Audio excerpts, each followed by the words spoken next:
여러분 안녕하십니까? 속담 명언 고사성어 032강입니다. 055번 Don't bite the hand that feeds you.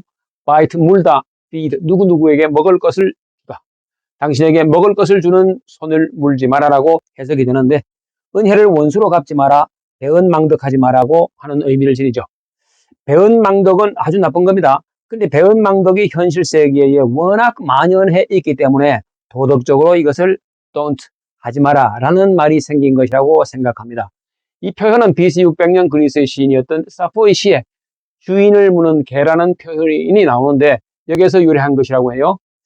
근데 더 가까운 연원은 아일랜드의 정치인이었던 에드문드 버크가 1795년에 Thoughts and Details on Scarcity, 식량 결핍에 관한 생각과 세부 사항이라는 글을 쓰는데 거기에 나오는 표현이 이런 게 있어요. Having looked to the government for bread, 빵을 얻기 위해서 정부에 의존을 해왔던 그들은, 일반 대중들은 on the first scarcity, 빵이 모자라는 순간 they will turn, 돌아서서 and bite, 물어버릴 거라고 하는 거죠. The hand that feeds them, 자신을 먹여주는 정부의 은혜를 배신해서 손을 물어뜯을 거라고 하는 것입니다. 자, 그래서 현실 세계에서 배은망덕이 워낙 이게 만연해 있으니까 이것을 의미하는 표현도 많습니다. 그럼 볼까요? 뱀을 가슴에 품어주면 그 뱀은 너를 물어버릴 것이다. 이솝우화에 나온다고. 네가 늑대 새끼를 키워주면 너를 잡아먹을 것이다. 고대 그리스 시인 데오크리투스가 한 말. 스페인 속담에 까마귀를 키워주면 까마귀는 너의 눈을 쪼을 것이다. 무서운 표현이네요. 전갈은 불에서 빠져나오도록 도와준 사람을 문다. 인도 속담. 나한테서 활 쏘는 법을 배운 자가 중국에는 나를 표적으로 삼았다. 13세기 페르시아의 시성이었던 사디가 장미정원이라는 시에서 쓴 표현입니다. 악마에게 호의를 베풀면 보답으로 지옥을 줄 것이다. 체코 속담. 자, 악마에 해당되는 것이 뱀, 늑대새끼, 까마귀, 전갈, 나에게서 활 쏘는 법을 배운 자. 이 세상에는 악마가 많다라고 하는 거네요. 왜? 배은망덕하니까. 사람은 자기가 신세진 사람을 만나고 싶어 하지 않는다. 프랑스 속담인데 인간의 심리를 잘 꿰뚫고 있는 표현이라고 볼 수 있겠네요. 신세진 사람을 한테 은혜를 안 갚고 배은망덕하니까 만나고 싶어 하지 않겠죠. 그 다음에 은혜를 아는 개가 배은망덕한 인간보다 낫다라고 하는 것이 아랍 속담인데, 인간들이 워낙 배은망덕을 하니까 개보다도 못하더라고 하는 거죠. 대부분의 사람들이 다른 것은 다 잊어도 배은망덕함은 잊지 않는다.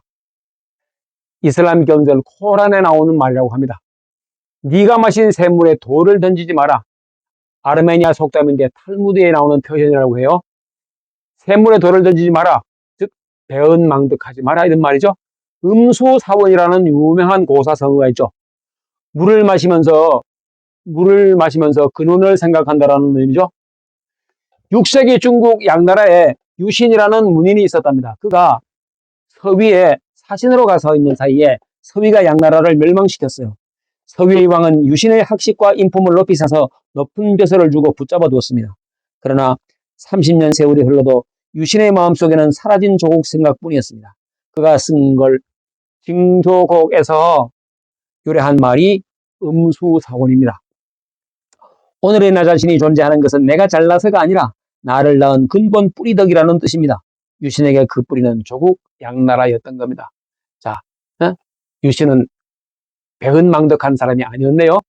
자, 낙기실자 사기수, 음기류자 회기원이 징조곡에 나오는 그대로의 표현인데, 그 열매를 따는 사람은 그 나무를 생각하고 그 물 흐름에 물을 마시는 사람은 그 근원을 생각한다라고 하는 겁니다. 그 음유회원이 음수사원으로 바뀌었네요. 이 음수사원은 우리한테 흔히 익숙한 표현입니다.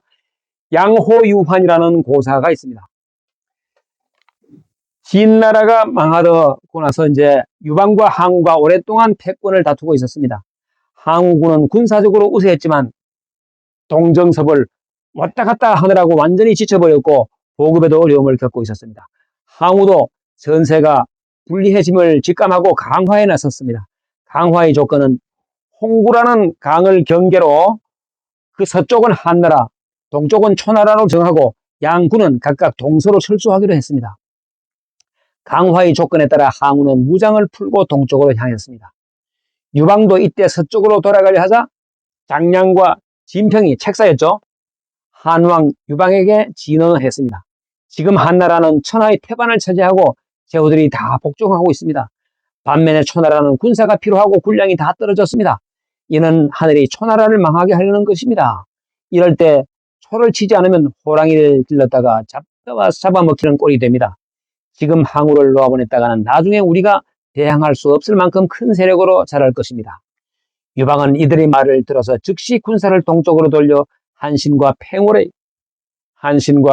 군사와 함께 합류해서 해하에서 항우를 격퇴하고 천하의 주인이 되었습니다. 이런 고사입니다.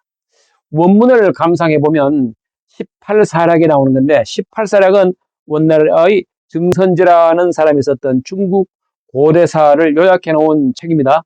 이게 장량과 진평이 말하기를 한유 천하 태반하고 한나라는 천하의 태반을 소유하고 있고 초나라의 병사들이 기피하다, 굶주리고 피곤해 있다. 그러니까 금속불격이면 지금 풀어서 공격하지 않으면 사는 이는 양호자유환야이다.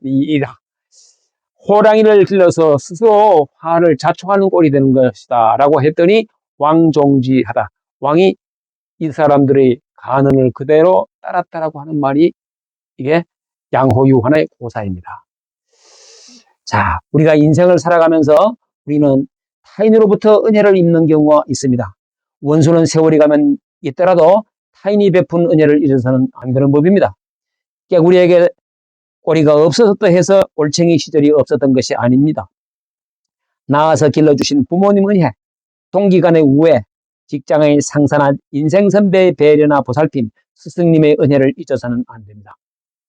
은덕을 베풀어 업을 쌓는 것을 덕업이라고 하고 다른 사람에게 미치는 은덕의 혜택을 덕택이라고 합니다. 혼탁하고 삭막한 세상, 갈수록 배은망덕하는 사람들이 늘어만 가서 한탄스럽기 그저없습니다. 가정에서 학교에서의 인성교육, 도덕교육이 절실하다는 생각이 듭니다.